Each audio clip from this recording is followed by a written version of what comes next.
jumpa lagi dalam program Sapa Senja. Hari ini kita akan belajar bagaimana menjadi pengikut Yesus. Kita akan buka dalam Kisah Rasul pasal 4 ayat yang ke-13. Firman Tuhan katakan, ketika sidang itu melihat keberanian Petrus dan Yohanes dan mengetahui bahwa keduanya orang biasa yang tidak terpelajar, heranlah mereka dan mereka mengenal keduanya sebagai pengikut Yesus.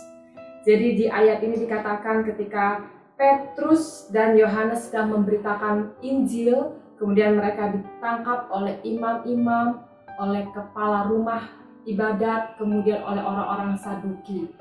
Dan ketika di dalam persidangan itu, mereka heran melihat Petrus dan Yohanes karena mereka adalah orang-orang biasa, orang-orang tidak terpelajar, tapi mereka begitu fasih menjawab, mereka begitu fasih memberitakan Injil. Dan mereka semua mengenal Petrus dan Yohanes ini sebagai pengikut Yesus. Nah, pertanyaannya untuk kita sore hari ini, bagaimana dengan kita? Apakah orang-orang di sekitar kita, orang-orang yang mengenal kita, orang-orang yang dekat dengan kita, yang melihat, yang berbicara dengan kita, mengenal kita sebagai pengikut Yesus? Atau orang-orang mengenal kita sebagai, oh si Anu sebagai pemarah, si Anu sebagai penggosip, oh si itu yang tidak pernah memaafkan orang, oh si Anu. Jadi sebagai apa kita dikenal? Kita mau belajar supaya kita dikenal sebagai pengikut Yesus. Sebagai seorang Kristen, kata Kristen itu adalah pengikut Kristus. Seharusnya kita itu mirip sekali dengan Tuhan Yesus. Kita akan belajar meniru Tuhan Yesus dalam beberapa hal. Yang pertama, tirulah Yesus dalam kasih-Nya. Kita akan baca di dalam Matius 9 ayat 35 sampai 36. Matius pasal 9 ayat 35 sampai 36. Di situ judulnya adalah belas kasihan Yesus terhadap orang banyak. Ayat 35, demikianlah Yesus berkeliling ke semua kota dan desa. Ia mengajar dalam rumah-rumah ibadat dan memberitakan Injil Kerajaan Sorga serta melenyapkan segala penyakit dan kelemahan. Ayat 36, melihat orang banyak itu, tergeraklah hati Yesus oleh belas kasihan kepada mereka, karena mereka lelah dan terlantar seperti domba yang tidak bergembala.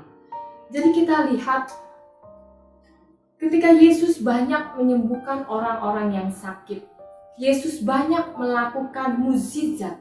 Itu adalah dasarnya karena Yesus merasakan kasih kepada orang-orang yang Tuhan temui, yang Tuhan Yesus layani. Tuhan melakukan semuanya karena kasih. Biarlah kita seperti Tuhan Yesus. Ketika kita melakukan apapun juga, itu karena kita mengasihi Tuhan Allah kita, juga karena kita mengasihi sesama kita manusia. Kemudian yang kedua, tirulah Yesus yang giat dalam pekerjaan Allah. Tadi di ayat yang ke-35 dikatakan, demikianlah Yesus berkeliling ke semua kota dan desa. Ia mengajar dalam rumah-rumah ibadat dan memberitakan Injil Kerajaan Sorga. Yesus giat dalam pekerjaan Allah Bapaknya. Dia tidak pernah membuang-buang waktu, setiap saat dia melayani. Dan di dalam Yohanes pasal 4 ayat 34, kata Yesus kepada mereka, makananku ialah melakukan kehendak Dia yang mengutus aku dan menyelesaikan pekerjaannya. Biarlah kita juga seperti Tuhan Yesus. Kita ingat ada sebuah pujian yang mengatakan, hidup ini adalah kesempatan. Jangan sia-siakan waktu yang Tuhan berikan. Jadi selagi masih ada waktu, selagi masih ada kesempatan, selagi kita masih bisa, kita mau pakai waktu kita untuk melakukan pekerjaan Allah segiat-giatnya. Kemudian yang ketiga, tirulah Yesus dalam keberaniannya. Kita buka di dalam Markus 14 ayat 61 dan 62.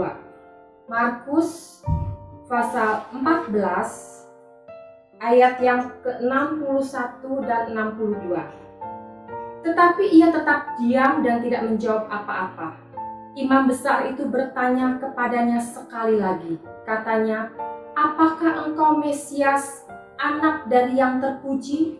Jawab Yesus, akulah dia. Dan kamu akan melihat anak manusia duduk di sebelah kanan yang maha kuasa dan datang di tengah-tengah awan-awan di langit. Jadi ketika ditanya, apakah benar engkau Mesias? Apakah engkau adalah anak dari yang maha tinggi? Dan dia berkata, ya, akulah dia. Ya. Dan ketika Yesus mau ditangkap, juga ketika Yesus bertanya, siapa yang engkau cari? Mereka katakan, kami mencari Yesus orang dari Nazaret. Dan dia dengan berani dia katakan, ya, akulah dia. Ya, dia tidak berlari, dia tidak menyangkal. Nah, kita belajar, jangan malu mengaku sebagai orang Kristen. Karena pengakuan kita tidak akan pernah mempermalukan kita. Jangan pernah malu mengakui Tuhan Yesus adalah Tuhan dan Juru Selamat kita. Karena kalau kita malu mengakui Dia sebagai Tuhan kita, Dia juga akan malu mengakui kita. Dia malu bahwa Dia mengenal kita. Kita akan baca di dalam Markus pasal 8 ayat yang ke-38. Markus pasal 8 ayat yang ke-38, firman Tuhan katakan,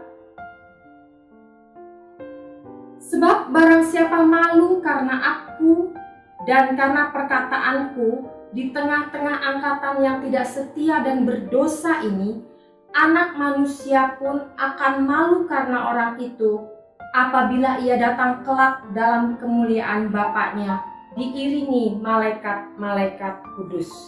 Jadi belajar, jangan malu untuk mengakui Tuhan Yesus sebagai Tuhan dan Juru Selamat kita. Kemudian yang keempat, tirulah Yesus dalam mengampuni.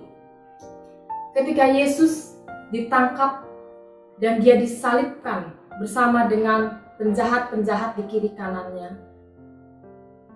Kemudian ketika Yesus menerima perlakuan-perlakuan dari prajurit-prajurit yang menangkap dia, yang menyiksa dia, yang mengolok-olok dia, yang keluar dari perkataan Tuhan Yesus adalah, ya Bapa, ampunilah mereka, sebab mereka tidak tahu apa yang mereka perbuat.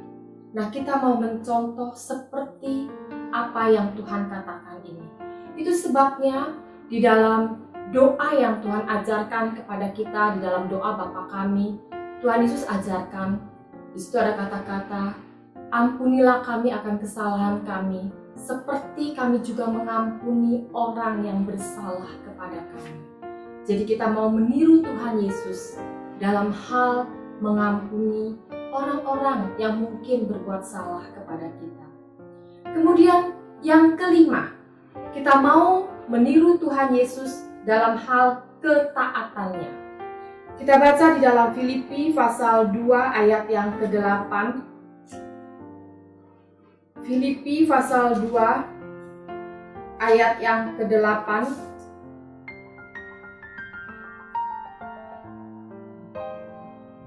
Dan dalam keadaan sebagai manusia, ia telah merendahkan dirinya dan taat sampai mati, bahkan sampai mati di kayu salib. Padahal dia adalah setara dengan Allah. Dia punya kuasa, dia punya kemampuan sebagai Tuhan, tapi dia tanggalkan itu semuanya dan dia mau taat, bahkan sampai taat mati di atas kayu salib. Dia tunduk kepada kehendak Bapa. Itu sebabnya waktu di Taman Getsemani ketika Tuhan Yesus berdoa, dia katakan, "Janganlah seperti yang ku kehendaki, melainkan seperti yang Engkau kehendaki." Kita juga mau belajar dalam pengiringan kita kepada Tuhan. Kita belajar taat, belajar setia, dan firman Tuhan katakan setia sampai mati. Nah, inilah firman Tuhan yang saya sampaikan. Biarlah mulai dari sore hari ini orang-orang mengenal kita sebagai pengikut Yesus. Amin. Tuhan Yesus memberkati.